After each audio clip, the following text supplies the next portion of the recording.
Olá pessoal, bem-vindos ao Fórum que começa agora aqui do estúdio da TV Unesp para toda a cidade de Bauru e também pela internet. Olá, seja bem-vindo ao programa de entrevistas da TV Unesp. 2011 chega ao fim com muita gente no planeta, são 7 bilhões de pessoas. E nos próximos anos, esse número vai aumentar. Segundo a ONU, em 2050, é possível que a Terra tenha mais de 9 bilhões de habitantes. E essa imensa população terá qual tipo de qualidade de vida? Para falar sobre esse crescimento populacional no Brasil e também no mundo, o Fórum recebe o sociólogo Edemir de Carvalho, professor da Unesp em Marília. Professor, muito obrigado pela sua presença, por visitar aqui o Fórum com a gente. Eu que agradeço. Você ajuda a fazer o Fórum. Participe acessando o nosso site e acompanhando as nossas atualizações no Twitter e também no Facebook. Em 1930, éramos 2 bilhões de pessoas. Nos anos 60, chegamos a 3. Em 1998, alcançamos o 6º bilhão. E 13 anos depois, já somos 7 bilhões. Edemir, o crescimento da população, como a gente vê pelos números, ele está se acelerando, né?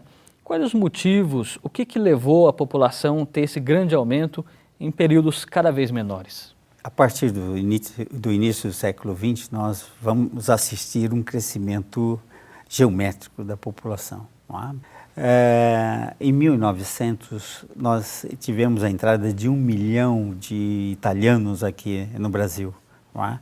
Agora, esse 1 milhão de italianos só saíram da Europa, assim como outras populações europeias migraram para os Estados Unidos e para outras partes da América Latina, não é? Porque a população estava crescendo de maneira já acelerada, já no início do século XX. Talvez a gente poderia, se nós tivéssemos tempo, poderia refletir um pouco mais sobre o próprio advento daquilo que nós denominamos de modernidade. Nós assistimos toda uma aceleração, processos de aceleração, não é? Que estão muito visíveis ao nível da nossa cultura. Não é? Por exemplo, nós inventamos a máquina fotográfica, inventamos o cinema, nós criamos uma sociedade da instantaneidade. Não é? Isso é um reflexo de uma sociedade que está se acelerando.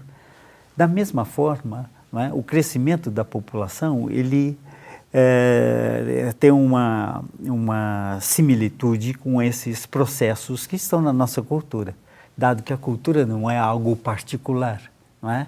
Ela faz parte de um todo. E nossa própria reprodução também faz parte desse todo. Dessa forma, nós assistimos, esse crescimento ele passa a ser cada vez mais acelerado, porque esses processos acabam atingindo outros países que estavam, de certa forma, não digo à margem, mas de certa forma um pouco mais na periferia desses processos culturais. Nós assistimos, a partir da segunda metade do século XX, não é? Esse avanço, não é? Desses que eu estou chamando desses processos culturais, nesses países mais periféricos. Esses países periféricos passaram a adotar todos esses estímulos de crescimento populacional. E dessa forma você tem um aumento inevitável da população. Nós temos aqui, professor, uma matéria do site Terra, que nela traz um dado da ONU que prevê para 2050 a população mundial já vai ter alcançado 9 bilhões de pessoas. Sim. E que até o fim dos próximos 100 anos, até 2100, já serão 10 bilhões de pessoas no nosso planeta. Existe um limite de crescimento? Tem uma hora que vai parar tudo isso? O nosso planeta não aguenta mais gente? Muito bem, né? Obviamente que essa população ela vai crescer, vai continuar crescendo, não é?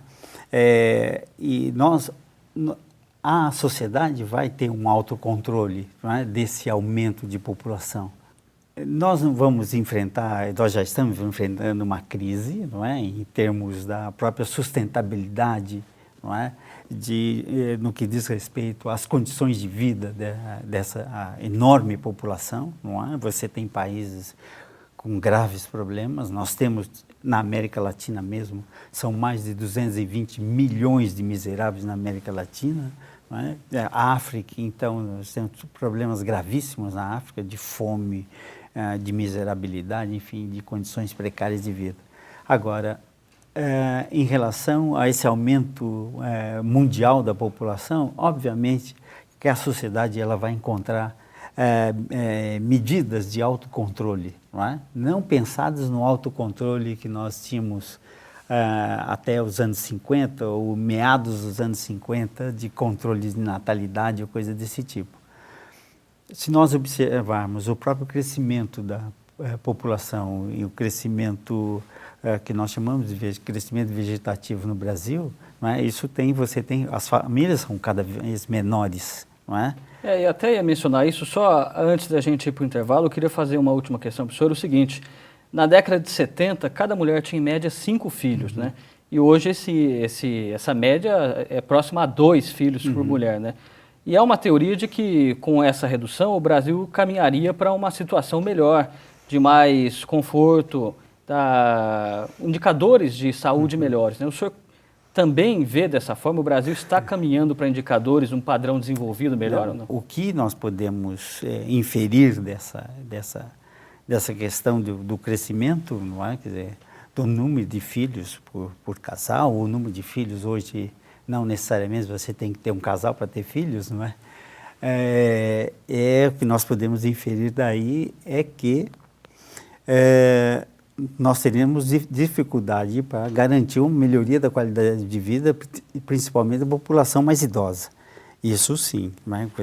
Você tem países ricos, como vamos considerar o mais rico, que é o Canadá, que tem localidades que você tem dificuldade de estar cuidando das pessoas mais idosas, mesmo sendo rico. Professor, só um instante, por favor, porque nós vamos agora para o nosso primeiro intervalo e antes, então, só para comentar o que ele estava dizendo, cabe aos casais, então, fazer um bom planejamento para ver a questão de quantos filhos podem ter para manter uma certa qualidade de vida, para que não comprometa suas finanças e também uma qualidade de vida geral, né? Pensar bem e planejar quantos filhos é possível o casal ter.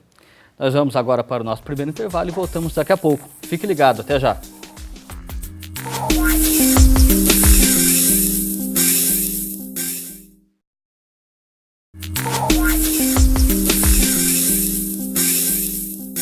Muito bem, estamos de volta com o Fórum falando sobre a população mundial que atingiu neste ano a marca de 7 bilhões de habitantes.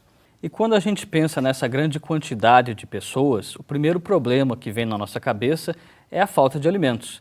No século XVIII, o economista britânico Thomas Malthus previa um colapso populacional. Enquanto a população dobra de tamanho, a produção de alimentos não cresce na mesma velocidade. Ou seja, chegaria um momento em que faltaria comida para todo mundo. Em cima disso, Ademir, a questão é, a tecnologia superou já essa teoria do Malthus, porque o ser humano aprendeu a potencializar a agricultura nos solos mais brutos, né, e a retirar do solo uma quantidade maior do que ele geraria naturalmente. Então, essa teoria, de certa forma, foi superada. E por que ainda assim existe tanta fome hoje no mundo? Você tem alimentos hoje, não é? Quer dizer, uma grande produção de alimentos que daria para matar a fome da população mundial, não é? Todavia, esses alimentos não chegam à maioria dessa população. Agora, por que não chega? Não é? Porque os alimentos hoje é uma mercadoria como outra qualquer, não é? Ela não serve para alimentar a população, não é? Ela serve para outros interesses, não é? Ou seja, hoje, enquanto mercadoria, ela é uma mercadoria para ser vendida enquanto alimento, ela é uma mercadoria para ser objeto de especulação no mercado de commodities, não é? Enfim, os alimentos hoje virou uma mercadoria extremamente preciosa. Não é? Preciosa porque nós estamos vendendo ou comercializando, mesmo antes de ser produzida, ela está sendo comercializada em termos de títulos, não é? Nas bolsas de mercadorias de Nova York, de Londres, de São Paulo mesmo, nas grandes capitais, ou nas chamadas cidades globais. Não é? Então, aí está o grande fator. Não é? Nós não estamos produzindo para matar a fome de ninguém, nós estamos produzindo para que ela gere lucros para determinados mercados financeiros, não é? Para acumular riqueza na mão de pequenos grupos. Esse é o grande problema, por isso que a população morre de fome, porque a mercadoria, os alimentos não servem para matar a fome, eles servem para gerar lucros, e grandes lucros na mão de pequenos grupos. Esse é o grande problema. E o que é pior, não é? Se você olha para a mídia, para os políticos mesmo, esse não é o grande problema. Não é? O que se fala hoje no Brasil, não é? Por exemplo, que está mais próximo da gente, é o desenvolvimento do agronegócios, porque aí está o futuro, não é? Da produção de alimentos no Brasil. Bom, muito bem, quando você pega a soja, só para concluir, não ser muito longo, você pega o exemplo da soja. A soja está alimentando quem? Né? Aí, nós estamos exportando para dar alimento para ração animal, né? Ou servindo para outros tipos de produtos, mas ela não está sendo destinada em grande parte para alimentação. Não é? Então, dessa forma, você vai ter sempre uma população faminta no mundo. Não é? E tem alimento no mundo, esse que é o grande conflito. Se tem alimento, por que esse alimento não chega à boca das pessoas? Edemir, nós temos aqui uma reportagem da revista Super Interessante.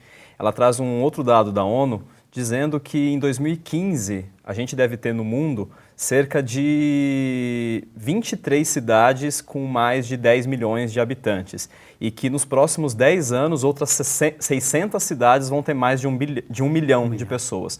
Ou seja, a tendência de metrópoles, de você ter grandes cidades, é cada vez maior. Só que a gente observa em grandes cidades, em Nova York, em cidades da Índia, a gente tem o exemplo de São Paulo aqui, que tem grandes bolsões de pobreza nessas cidades.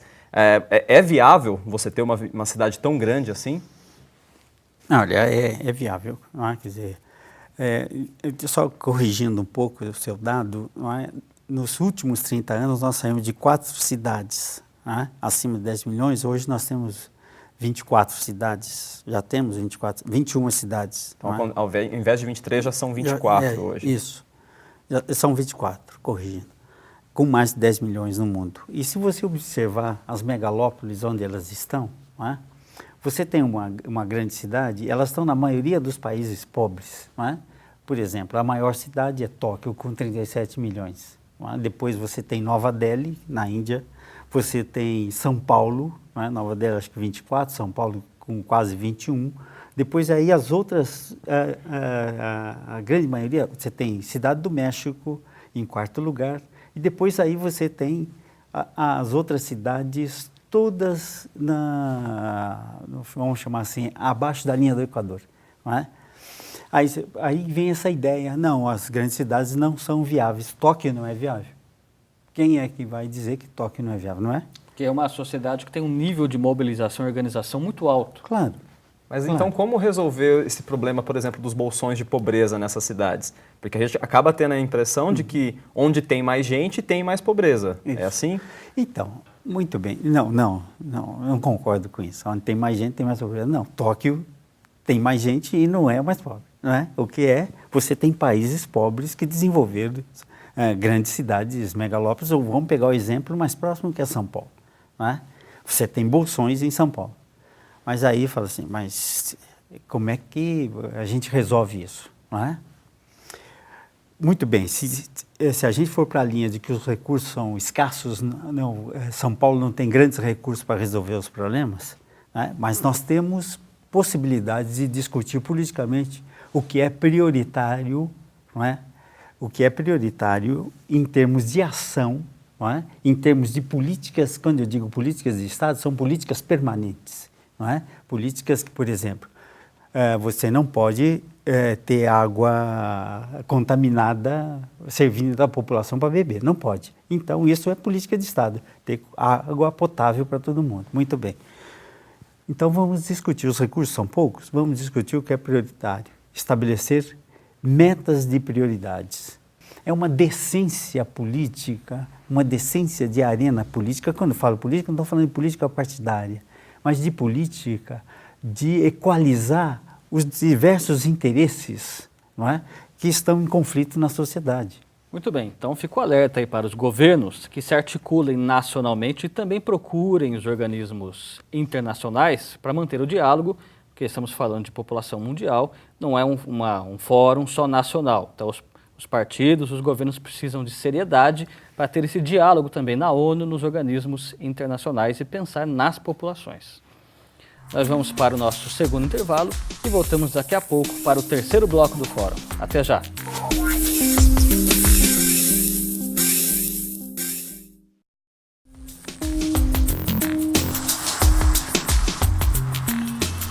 O Fórum está de volta neste terceiro bloco para falar mais sobre população mundial. Já somos 7 bilhões, William. Pois é, Tárcio. Com o crescimento populacional, novas cidades são criadas ou as cidades já existentes têm de ser ampliadas. O consumo, apesar de ser o motor das economias dos países, costuma ser apontado como algo negativo e como a conotação do consumismo. Em outras palavras, um processo que demanda muitos recursos naturais e que nem sempre traz benefícios para quem consome. Então, dentro desse cenário, professor, a gente percebe que o meio ambiente acaba sendo muito destruído e muito lesado nesse processo de crescimento. Como que a gente consegue equacionar isso? Como equilibrar o crescimento com a preservação ambiental? Principalmente no século XX, nós desenvolvemos tecnologias na área de química, não é? Extremamente agressivas e destruidoras do meio ambiente para produzir mais. Alguns ambientalistas afirmam que não era necessário nós produzirmos tanta agressividade, não é? Através de agrotóxicos para nós produzirmos mais alimentos. Não era necessário. Nós poderíamos desenvolver tecnologias, não tecnologias químicas, não é? Mas biológicas mesmo, não é? Com pragas sendo combatidas pela própria natureza, né? Ou eu não digo combatidas não no sentido de eliminá-las, mas de equilibrar, não é, a sua ação em relação aos alimentos que estavam sendo produzidos. Agora, eu acredito que é possível, não é, nós conseguirmos uma produção razoável de alimentos, não é? Sem agredir como nós agredimos o meio ambiente hoje, não é? Por exemplo, o que nós estamos fazendo, eu vou tomar o exemplo do Brasil novamente, né? O que nós estamos fazendo, não é? Em relação à própria Amazônia, não é? Nós estamos instalando hidrelétricas na Amazônia e nós estamos destruindo grande parte desse maravilhoso ecossistema, não é? Uma biodiversidade invejável no mundo todo. Nós estamos alagando, criando grandes lagos, não é? Na Amazônia.